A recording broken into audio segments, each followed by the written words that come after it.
Ulit-ulit, paulit-ulit, uulit-ulitin ko, uulit-ulitin natin.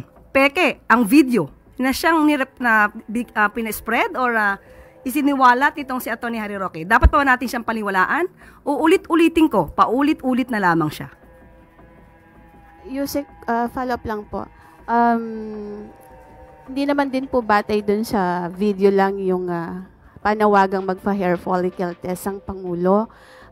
Bukod po doon, medyo... Paulit-ulit po ulit? Hair follicle test po ulit? Ayun po yung ilan sa tingin nyo ba, meron silang karapatang magbigay ng kondisyon kapalit nung sinasabi po ng Pangulo natin na para makipagkasundo? Ang pakikipagkasundo po ay para sa taong bayan, hindi para sa personal na interes ng iba.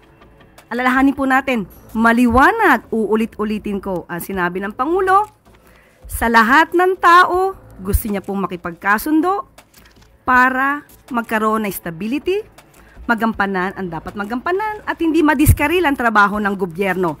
Ayaw po niya ng away. So, ang awayan na to, ang siya nagpapabagal sa trabaho ng gobyerno dahil puro paninira. Puro fake news na natatanggap ng Pangulo. So, ang pakikipagkasundo sa lahat, hindi lamang para sa mga Duterte, ay tama lang po na gawain ng Pangulo bilang ama ng bansa. Magsasakripisyo na siya kahit siya na po yung sinisiraan. Kahit siya na po yung binibigyan na maling kwento at binibigyan at ginagawa ng peke na video. Yan po ang dapat na gawin talaga ng isang ama ng bansa. Clay Pardilla, People's Television. Good morning po, Yusek. Yusek, even former presidential advisor Attorney Panelo believes that Attorney Harry Roque is not a victim of political persecution, and it appears daw po that he is a pogo lawyer and was encouraged to go home.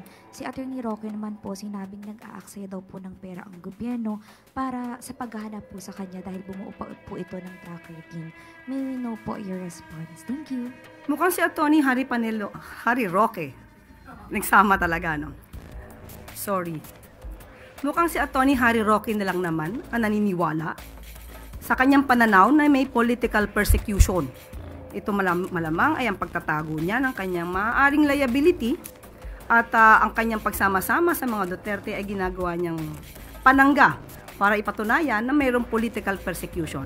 Pero kahit ang kanyang dating naging kaalyado ay hindi naniniwala sa kanyang mga tinuran. At patungkol sa nag-aaksaya ng oras, ang paghahanap ng isang fugitive ay hindi pag-aaksaya ng oras. Kung siya ay concerned sa pondo ng bayan, dapat noong pang 2016. At kung sinasabi nga niya na siya ay concerned sa pondo ng bayan, hindi ba mas maganda kung mag-voluntaryo na siyang umuwi rito para hindi na siya pag-aksaya ng oras at ng pera ng gobyerno? Follow up, Tristan Nadala, Newswatch. Okay, on a different topic. Tristan, Newswatch Plus. Yusek, morning po. Yung dun lang po sa reconciliation na nabanggit ni Pangulong Bongbong Marcos sa kanyang podcast. While maraming nag-welcome on this offer of the President, yung ibang political analysts believes that while unity is important, reconciliation should still be grounded on principles like truth, accountability, and respect for institutions. So parang how does Malacanang respond to concern that reconciliation may come at the expense of accountability? Lalo na po, for example, naharap din si Vice President Duterte sa impeachment trial. Tandaan po natin, wag po tayo mag-focus na sinasabing open for reconciliation para lamang sa mga Duterte. Maliwanag po ang sinabi ng Pangulo sa lahat ng tao na maaaring hindi kapareho ng kanyang paniniwala o ng prinsipyo o ng polisiya.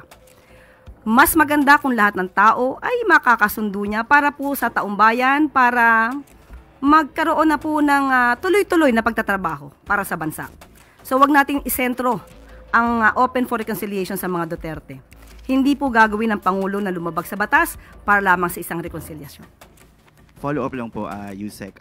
Siguro po, no, parang it's an open for all. Pero yung sabi naman po ng mga kaalyado ni dating Pangulong Duterte like Harry Roque and Panelo saying that reconciliation is only possible if the President takes steps to bring former President Rodrigo Duterte back to the country. Ito po ba ay anong response po ng Malacanang dito sa comment nila? Tandaan po natin, hindi po magpapahawak sa leeg at hindi po magpapadikta ang Pangulo sa mali. Hindi po tatalikuran at babaliktarin ng Pangulo ang batas para lamang pagsilibihan ang personal na interes ng iilan. So, tandaan po natin, lagi pong sa batas ang Pangulo. Kaibigan o batas? Batas pa rin po ang pipiliin ng Pangulo. Eden Santos, Net 25.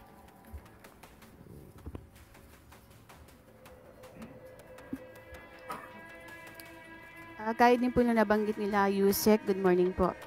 Bukod po dun sa issue nung pagpapauwi ng Pangulo, kung talagang sincere daw po siya dun sa pakikipagkasundo sa mga Duterte, baka pwede rin magpa-hair follicle test ang Pangulo.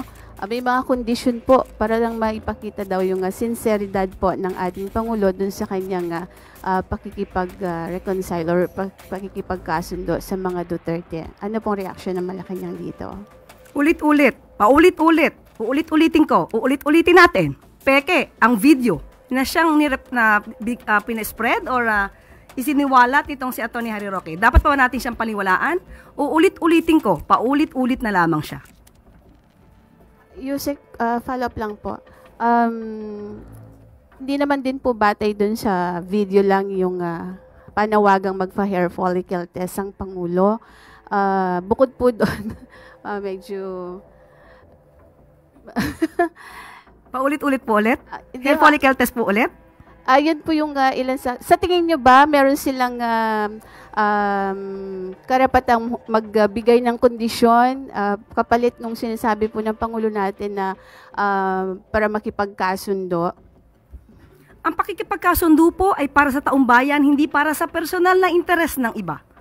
Alalahanin po natin, maliwanag, uulit-ulitin ko ang sinabi ng Pangulo, sa lahat ng tao, gusto niya pong makipagkasundo para magkaroon ng stability, magampanan ang dapat magampanan at hindi madiskaril ang trabaho ng gobyerno.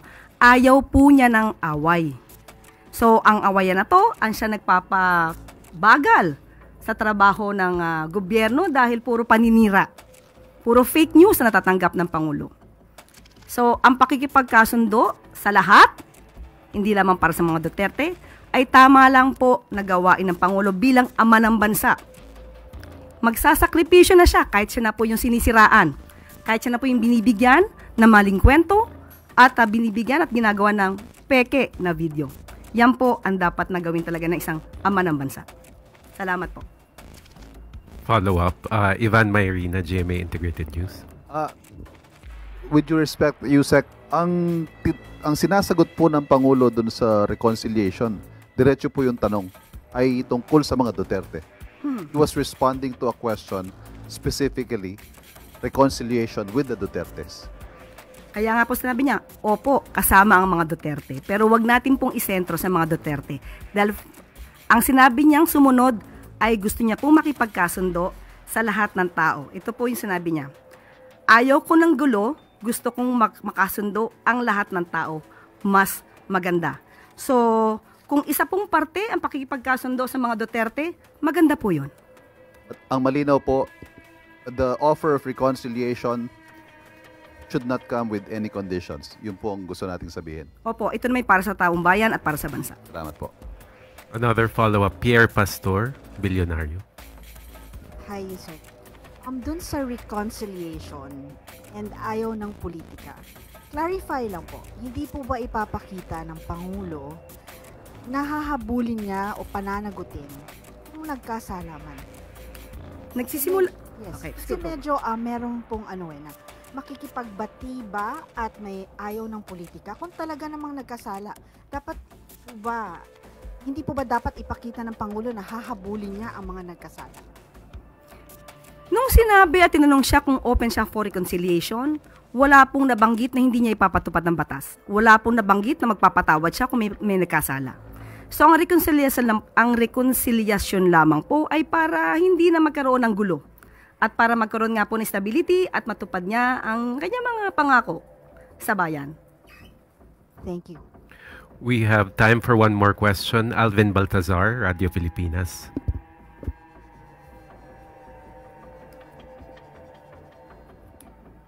Yusek, on other matters naman. May latest ba sa OWA after ng pagkakatanggal kay Mr. Arnel Ignacio? Is there any development sa agency? Opo, sinabi po natin na si former OWA Administrator Arnel Ignacio, hindi po siya nag-resign, siya po ay tinanggal. Dahil sa mga anomalyang nabanggit na po ito ni Secretary Hans Kakdak. At maliban po dyan, mayroon pa pong isa na makakasama, ang Deputy Director na si Emma Sinclair.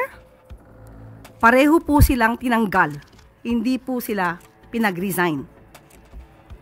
Ito lamang po ay isang senyales, maaari nating sabihin na ito ay panawagan ng Pangulo sa lahat ng mga nagtatrabaho sa ilalim niya. Nagampanan ninyo ang inyong trabaho. Huwag tanggalin ang pangluloko o lokohan sa inyong pagtatrabaho dahil hindi po mangingimang Pangulong tanggalin kayo sa pwesto. You will all be fired kapag hindi nyo tinupad ang inyong mga obligasyon sa bayan. Thank you very much, Yusek Claire. At bago po tayo magtapos, isa naman pong good news. Gusto niyo po, okay, ito maganda to Gusto niyo po bang maranasan kung paano magtrabaho sa gobyerno? Kung kayo ay college graduate, mukhang hindi na kayo pwede, overqualified, mula 18 hanggang 25 taong gulang, mas lalong hindi.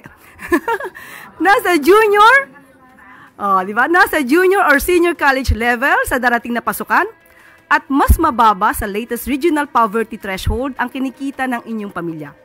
May pagkakataon po kayong sumali sa Government Internship Program o GIP ng Department of Social Welfare and Development.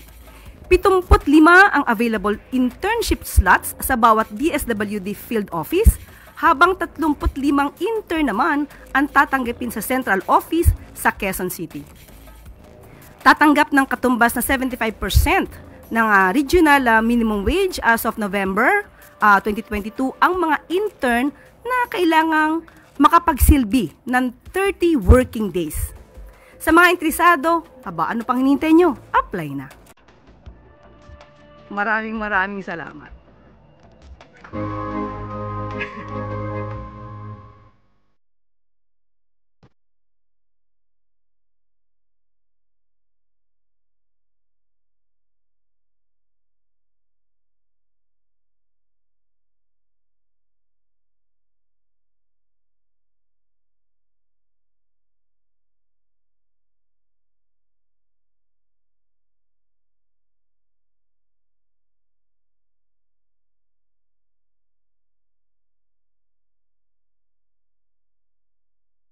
Alam ko po, nalungkot kayo sa mga qualifications na akin nabanggit.